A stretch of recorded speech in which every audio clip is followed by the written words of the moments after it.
दोस्तों, क्या आपको पता है साउथ अमेरिका के देशों की सीमाओं से गुजरती है यह नदी। इस नदी को जीव विज्ञानों का घर भी माना जाता है, क्योंकि यहाँ पर कई तरह के जीवों और वनस्पतियों की प्रजातियां मौजूद हैं, जिसके नाम हमको पता भी नहीं है।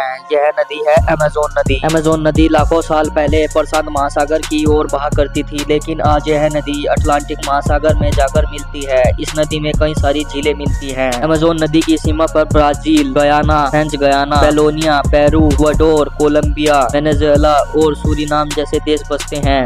इसी वजह से जब भी आप इस नदी की यात्रा करेंगे तो आपको अलग अलग तरह के लोग मिलते हैं। अमेज़न की 1100 से अधिक सहायक नदियां हैं, जिनमें 17 नदी की लंबाई 1500 किलोमीटर से ज्यादा है। अभी तक ऐसा कहा जाता था कि अमेज़न नदी लंबाई में के मामले में दूसरे नंबर पर है और मिस्र में बहने वाली नील नदी दुनिया की सबसे लंबी नदी है। लेकिन हाल ही में हुई शोध से यह पता चलता है कि अमेज़न नदी ही विश्व की सबसे लंबी नदी है। अमेज़न नदी में 3000 से भी ज्यादा मछलियों की प्रजातियां पाई जाती हैं और अभी भी नई नई प्रजातियां मिल रही हैं। दुनिया के समुद्र में जितना मीठा पानी जाता है, उसमें अमेज़न नदी का योगदान 20% है। अमेज़न नदी के वर्षावन में करीब 500 से अधिक जनजातियां रहती हैं, जिसमें से 50 से अधिक जनजातियों के लोग आज तक किसी के भी संपर्क में नहीं आए हैं। अमेज़न नदी में एक भी पुल नहीं है, वो अलग अलग जगह पर आगे बढ़ते रहते हैं। अगर आपको इसके ऊपर से जाना है तो नाव का ही सहारा लेना पड़ेगा। अमेज़न नदी काफी रहस्यमयी नदी कही जाती है। खास बात तो यह है कि इस नदी के नीचे गहराई में एक और नदी बहती है। कुछ साल पहले ही ब्राजील के एक वैज्ञानिक ने खोज की थी कि अमेज़न नदी के नीचे 4 किलोमीटर की गहराई में रियो हमजा नामक नदी बहती है।